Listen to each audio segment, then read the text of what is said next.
Hi friends, నేను మీ భాస్కర్ మేకల. So మొత్తానికైతే నామినేషన్స్ ప్రాసెస్ ఎలా ఉండబోతుంది, నామినేషన్స్ లో రచ్చలేస్తుందనంటే నిజంగానే అసలు ఓ రేంజ్ లో ఈ రోజు సుమన్ శెట్టికి అయితే బీభత్సమైన ఎపిసోడ్ లోడ్ అవుతుంది. అండ్ ఖచ్చితంగా మనల్ని ఏదైతే బ్యాక్ స్టెప్ చేస్తున్నాడు అని అనుకుంటున్నారో, టాస్క్లలో అంత ఇంప్రూవ్మెంట్ లేదనుకుంటున్నారో దానికి మించి ఈ రోజు టాస్క్లలో ఆడబోతున్నాడు. అది క్లియర్ గా అర్థమవుతుంది కదా. సో చూస్తే ఈ రోజు ఎపిసోడ్ మాత్రం ఎక్స్ట్రీమ్ లెవెల్లో ఉండబోతుంది.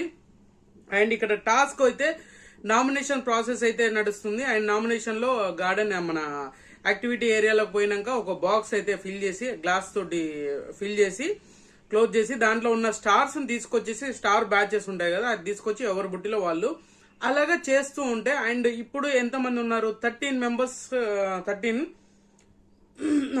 మెంబర్స్ హౌస్ లో ఉన్నారు. 13 మెంబర్స్ హౌస్ లో ఉండి ఇద్దరిద్దరుగా టీమ్ గా డివైడ్ అయిపోయారు అనమాట. ఇద్దరిద్దరు టీమ్ గా డివైడ్ అయిపోయి అలా ఒక టీంలో ఇద్దరు, ఒక టీంలో ఇద్దరు, అలా 6 టీములుగా డివైడ్ అయిపోతారు. 6 టీంలలో కూడా మాక్సిమం అందరూ డివైడింగ్ ఎవరెవరు ఉన్నారు ఏంటి అని అయితే క్లారిటీగా చెప్తాను.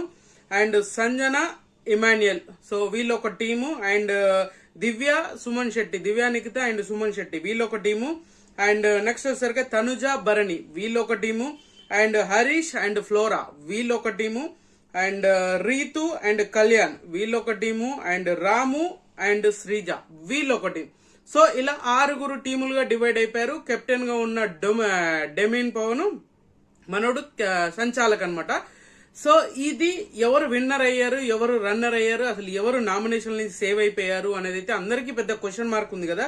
సో మనకు ప్రోమోలో చూపించినట్టుగానే సంజన, ఇమాన్యుయల్ అండ్ దివ్య నిఖిత అండ్ సుమన్ శెట్టి బీభత్సమైన ఎపిసోడ్ అని చెప్పాను. ఎందుకో తెలుసా, ఈ రోజు టాస్క్ లో ఆ రేంజ్ లో ఆడాడు అనమాట. ఆ రేంజ్ మించి ఆడినా పెద్ద ఆశ్చర్యపోవాల్సిన అవసరం లేదన్నట్టుగా మనోడు చాలా బాగా సుమన్ శెట్టి ఆడాడు. ఇన్ని రోజులు సుమన్ శెట్టి దగ్గర నుంచి మనకి ఏ ఫుటేజ్ కావాలి, ఏ కంటెంట్ కావాలనుకుంటున్నామో ఆ కంటెంట్ వచ్చేసిందని అనుకోవచ్చు. సో ఆల్రెడీ ఫస్ట్ రౌండ్ లో అయితే మన సుమన్ శెట్టి, దివ్య నిఖిత వీళ్ళిద్దరైతే గెలుస్తారు. అండ్ ఎవరు ఊహించారు, ఎందుకంటే ఇమాన్యుయల్ స్ట్రాంగ్ అండ్ మన సంజన గారు స్ట్రాంగ్, వీళ్ళిద్దరు చాలా గట్టిగా ఉన్నారు. వీళ్ళతో పాటు దివ్యకి స్ట్రాంగ్ గా ఉన్నా కూడా సుమన్ శెట్టి స్ట్రాంగ్ గా లేడని ప్రతి ఒక్కరు అభిప్రాయపడేవారు.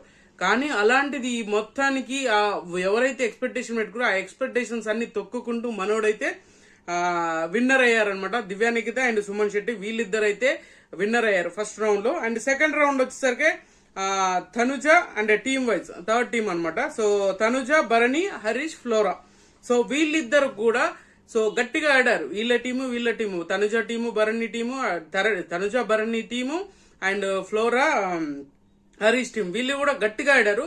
బట్ ఏమైంది అని అంటే, ఆ గట్టిగా ఆడే దాంట్లో ఎక్కడో మిస్ఫైర్ అయింది అని చెప్పుకోవచ్చు. ఎందుకనంటే వీళ్ళ దగ్గర నుంచి ఇద్దరు ఫాల్స్ చేయడం వల్ల వీళ్ళు అక్కడ నో రిజల్ట్ అనమాట. ఆ రిజల్ట్ అనేది బయటికి రాకుండా అయితే ఖచ్చితంగా ఉంది. అండ్ మనము ఇది కామన్ గా జరిగేది, ఎందుకంటే గేమ్ లాగా ఆడాలి. కానీ కొన్ని విషయాలు వీళ్ళు ఏం చేస్తారంటే తెలియకుండానే ఫాల్స్, వాళ్ళు చేశారు, వీళ్ళు గెలవద్దు, వాళ్ళు గెలవద్దు అన్నట్టుగా. సో మొత్తానికి వీళ్ళు కూడా గెలవలేదు. సో ఈ 2 టీంలలో కూడా అసలు ఎవరు విన్నర్ అవ్వలేదు కాబట్టి సో గేమ్ విన్ అవ్వకుండా పక్కకు పెట్టారు వీళ్ళిద్దరిని కూడా. అండ్ తర్వాత సరిగే రీతు, కళ్యాణ్ అండ్ రాము, శ్రీజ వీళ్ళు కూడా మంచి గట్టి ప్లేయర్సే అండ్ గట్టిగా ఆడారు. అయినా కూడా వీళ్ళిద్దరు కూడా సేమ్ ఫాల్స్ చేయడం వల్ల, అంటే తప్పులు చేయడం వల్ల వీళ్ళ టీం కూడా ఎవరు విన్ అవ్వలేకపోయారు. సో మొత్తానికి డ్రాగా ముగిసింది అనమాట. సో తనుజ, భరణి, ఫ్లోరా, హరీష్ వీళ్ళకి కూడా నో ఏమంటారు, వీళ్ళ విన్నింగ్ ఛాన్సెస్ ఇద్దరికి లేకుండా పోయింది. అండ్ రీతుకి, కళ్యాణ్ అండ్ రాము, శ్రీజకి వీళ్ళకి కూడా విన్నింగ్ ఛాన్స్ లేకుండా పోయింది అనమాట. ఇద్దరిది డ్రాగా ముగిసింది అని చెప్పుకోవచ్చు. సో మొత్తానికి వీళ్ళ టాస్క్ వైజ్ చూసుకుంటే మాత్రం ఎక్స్ట్రీమ్ లెవెల్ అని చెప్పుకోవచ్చు. బిగ్ బాస్ ఇప్పటి నుంచి గేమ్ మారబోతుందా అన్నదానికి నిదర్శనం ఇదే అనమాట. సో తర్వాత వచ్చేసరికి ఇద్దరు టీంలు లూజ్ అయింది కాబట్టి ఒకే టీం విన్నర్ అయ్యారు. అండ్ తర్వాత ఇంకొక టాస్క్ అయితే జరిగింది, అది నామినేషన్ నుంచి సేవ్ అవ్వడే టాస్క్ అయితే జరిగింది. ఆ నామినేషన్స్ నుంచి సేవ్ అయ్యే టాస్క్ ఇమ్యూనిటీ టాస్క్ అనమాట. ఆ ఇమ్యూనిటీ టాస్క్ నామినేషన్స్ కి వెళ్ళక ముందుకే ఇమ్యూనిటీ టాస్క్ బిగ్ బాస్ పెట్టడం అనేది కొంచెం ఆలోచించదగ్గ విషయం అనమాట. అండ్ మనం అనుకున్న దానికంటే ఎక్కువగానే చేశారా అంటే చేశారు. సో దాంట్లో కూడా సుమన్ అండ్ మన తనుజ వీళ్ళిద్దరు అయితే ఎక్స్ట్రీమ్ లెవెల్ ఆడారంట, మామూలు కాదు. ఊహించిన దానికంటే ఎక్కువగా ఆడారు అని చెప్పేసి అయితే క్లియర్ గా అర్థమవుతుంది. ఆ రేంజ్ లో అంటే వీళ్ళు ఒక స్టార్ బ్యాచెస్ ఉంటాయి కదా, అవి కలెక్ట్ చేయడం అనమాట. కలెక్ట్ చేస్తే దాంట్లో ఫస్ట్ ఎవరు ఎక్కువ కలెక్ట్ చేస్తారో వాళ్ళకి వస్తుంది. అండ్ ఫస్ట్ హ్యూమినిటీ టాస్క్ జరిగినాక సెకండ్ హ్యూమినిటీ టాస్క్ కూడా ఉంటది. ఒక్కొక్కరు బ్యాచెస్ అన్ని కలెక్ట్ చేస్తూ ఉంటారు అనమాట. సో దాంట్లో ఏంటి అంటే సుమన్ స్ట్రాంగ్ గా ఉంటాడు. సుమన్ ఎక్కువ బ్యాచెస్ కలెక్ట్ చేయడము అండ్ తర్వాత తనుజ కూడా ఎక్కువ బ్యాచెస్ చేస్తారు. అంటే 2-2గా డివైడ్ చేసినప్పుడు తనుజ అండ్ సుమన్ వీళ్ళిద్దరు ఉంటారు హ్యూమినిటీ టాస్క్ కోసం. నామినేషన్స్ కాదు. సో నామినేషన్ ప్రాసెస్ లో సుమన్ శెట్టి అండ్ దివ్యా నిఖిత వీళ్ళిద్దరు మాత్రమే విన్ అయ్యారు. మిగతా వాళ్ళు ఎవరు విన్ అవ్వలేదు. సో అందుకే ఇక్కడ హ్యూమినిటీ టాస్క్ వచ్చేసరికి మాత్రం సుమన్ శెట్టి అండ్ తనుజ వీళ్ళు ఎక్కువ బ్యాచెస్ అయితే కలెక్ట్ చేసేసి సో మనోళ్ళు అయితే విన్నర్ అయ్యారు. సో నామినేషన్ నుంచి వీళ్ళిద్దరు అయితే ఎక్సెప్టబుల్, పవన్ ఈ ముగ్గురు అయితే నామినేషన్ లో ఇప్పటి వరకు అయితే నామినేషన్ లో లేరు.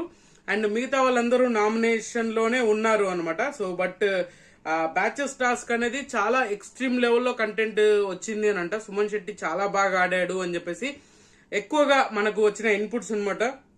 అండ్ మనం మీరేమనుకున్నా కూడా సో ఆ టాస్క్ వైజ్ చూసుకుంటే మాత్రం సుమన్ శెట్టికి ఈ రోజు ఎపిసోడ్ ఎక్స్ట్రీమ్ లెవెల్ పడబోతుంది.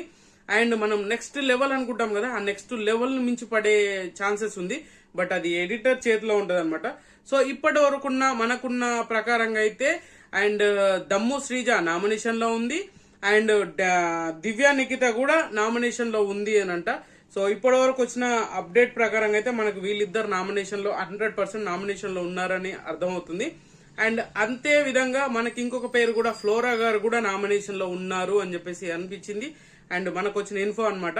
సో ఇప్పటి వరకు ముగ్గురు నామినేషన్లు ఉన్నారు, ఇద్దరు సేవ్ అయ్యారు అండ్ కెప్టెన్ గా ఉన్నాడు కాబట్టి ఆయన మనోడు కూడా ఒకరికి. సో ఈసారి లాస్ట్ టైం సేవింగ్ ఆర్డర్ ఇచ్చారు కదా, ఈసారి ఖచ్చితంగా ఒకరిని డైరెక్ట్ గా నామినేట్ చేసే ఛాన్సెస్ అథారిటీ మనోడికి డెమోన్ పవన్ కి ఇచ్చే ఛాన్సెస్ ఉంది అనమాట. సో ఈసారి ట్విస్ట్ ఇవ్వబోతున్నాడా లేదు అని అంటే ఇంకా కొత్తగా ఏమన్నా డబల్ ధమాకాలు ఏమన్నా ఇవ్వబోతున్నాడా అనేది తెలియదు. సో మొత్తానికి ఇప్పటి వరకు ఉన్న టాస్క్ల వైజ్ అయితే జరిగింది ఇదే. సో అండ్ ఇద్దరు నామినేషన్ నుంచి ఎస్కేప్ అయ్యారు అండ్ ఇద్దరు ఇమ్యూనిటీ టాస్క్ గెలుచుకున్నారు, తనుజ అండ్ సుమన్ శెట్టి. సో మీకేమనిపించింది? సుమన్ శెట్టి నామినేషన్లు ఉంటే బాగుండు అనిపిస్తుందా, తనుజ నామినేషన్లు ఉంటే బాగుండు అనిపించిందా అనేది అయితే చూడండి. మీరు ఇంకా ఎవరెవరు నామినేషన్లు ఉంటారు అనేది మీరు ఏమనుకుంటున్నారు అనేది కూడా కింద కామెంట్ చేయండి. సో ఖచ్చితంగా ఈ వీడియో మీకు నచ్చింది అనుకున్నాను. నచ్చితే లైక్ చేయండి, షేర్ చేయండి, కామెంట్ చేయండి, సబ్స్క్రైబ్ చేయడం మర్చిపోవద్దు. అండ్